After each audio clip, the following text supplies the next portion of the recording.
Welcome. Today we're going to be exploring the history, the beauty, and the allure of Chalcedony.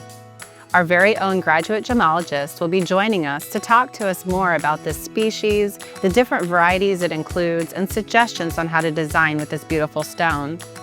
I'll be sharing with you a quick and simple bracelet charm project that you'll love making. Enjoy the video. Get our email newsletter for beading news, sale announcements, new product announcements, and more. Link is in the description below. Chalcedony, a member of the quartz family, is cherished for its soft, almost ethereal glow and comes in a range of pastel shades, from milky blues and greens to soft lavenders and pinks. Its gentle appearance has made it a favorite throughout history, particularly among ancient civilizations like the Greeks and Romans, who used chalcedony in seals, amulets, and carved intaglios. Some even considered chalcedony a stone of protection and spirituality, believing it could ward off negative energy. Metaphysically, chalcedony is often referred to as a stone of harmony and emotional balance. Known to foster generosity and promote kindness, it's especially popular among those seeking inner peace and serenity. Many believe that wearing or working with chalcedony encourages a calming energy that soothes the mind and lifts the spirit. Its tranquil nature makes it a fantastic choice for those practicing meditation or mindfulness, providing a gentle reminder of the power of calm and patience. Welcome back, Dev. Good morning, Susan. So nice to have you. Good to be back. So today we're talking about chalcedony, and I have some product here that we've been looking at. And I wanted to ask you, is this actually a species, and how does that work? So in the jewelry industry, or gemology, I would say, so the stones are divided, or minerals are divided into species and then varieties.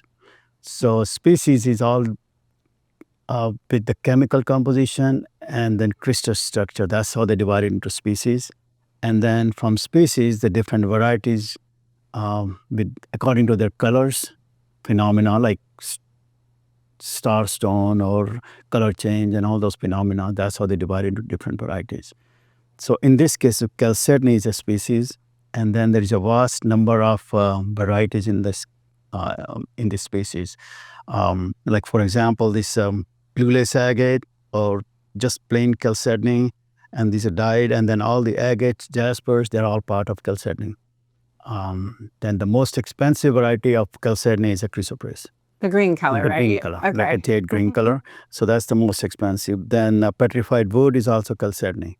Oh, wow. So there's a So it sounds like there are a lot of varieties within the species of Within the chalcedony. species, Okay. And like you said, jaspers, agates. the petrified wood, chrysoprase, and then the fire agate Oh, wow. Okay. is also agates, the part of the chalcedony. Okay. And then, so they all have the same chemical composition, which is silicon dioxide. So it's the same as quartz with the different crystal structure. That's why in the gemology. So it's easy to know about a gemstone if like with the same composition. So that's how I go with it. If it's a one composition, chemical composition and crystal structure, then they have the same hardness also, Mohs hardness. All of these stones, the whole variety, they have same Mohs hardness of 6.5 to 7. So easy to remember that. Yeah. And the species and the varieties. And that Mohs hardness would make it good for jewelry, right? The 6.5 to 7, it's going to be... That's more, that's Durable. pretty durable, yeah. So easy daily to use jewelry. And it's a perfect, plus easy to clean. Okay. And so it's just you have to be careful with the dyed stone because a lot of chalcedonies, they come in dyed, different dyes. Black onyx is a dyed too. Oh, black onyx is part of it It's as well. a chalcedony also. So like a pink and blue, they fade slightly in the sunlight or with your sweating. So just we have to be careful of them. Otherwise, you can clean, the warm soapy water or steamer or ultrasonic is, the cleaning is fine on that part. Okay, so just keep in mind some of the dyed stones may fade. May fade in The the color may mainly in the sunlight. Okay. That's what I've seen. So especially the blue and the pinks. Okay. And then where is this mined or found, the stone? So the different variety, like a bloodstone is also chalcedony. So that comes mainly from India. And then the blue chalcedony itself, it's the plain blue chalcedony, it's a Turkish. And by the way, the name Chalcedony is from the Turkish town of Chalcedon. That's how it got its name. And then the other varieties, they're coming from Brazil. Chrysoprase come from Australia. So it's a different, US, we get chrysoprase also from California, some, and agates, of course. And so the different agates come from Oregon. Yeah, so it's pretty much available all over. Okay. Different agates and jaspers. So. Okay. So you notice we have a lot of chalcedony in links, drops, pendants here. And so what I did is I actually just quickly made this necklace by one single jump ring to attach this to a finished chain necklace. Nice, beautiful. Isn't that gorgeous? Yeah. That's Such a gorgeous stone.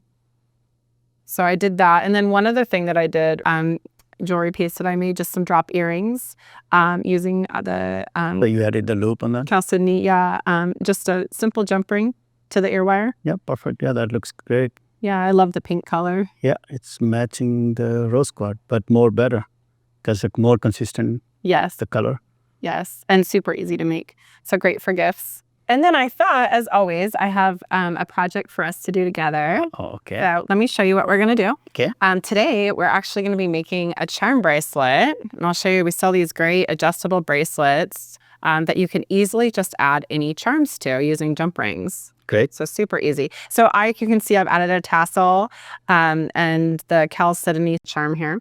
And then I'm going to have you pick out another charm that you would like to add. I think that's a good size, the bumblebee. The bumblebee, yeah, I think the bumblebee is really cute. Okay, let's do that. So Deb, I've just added a jump ring to the charm, and I'm just going to add it onto the bracelet here.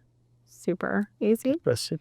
And then just go ahead and close the jump ring, and voila, you're done. Oh, yeah, nice. Looks good. Let me see it. Okay. So look at how cute those charms are Beautiful. together. That's nice. And the nice thing about this design is you can interchange charms. You can, put others in there. You could add an initial charm to personalize it, a birthstone charm. So just a really simple jewelry project. It's beautiful. Well, thanks so much for joining us, Deb. It was really nice learning about the stone today. Thank you, Susan. See you next time.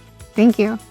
Thanks for joining us. It's always great to get Deb's insight on gemstones. If you like what you saw, please like, share, and subscribe. Don't forget to sign up for our email newsletter and find the links in the description below. Happy beading!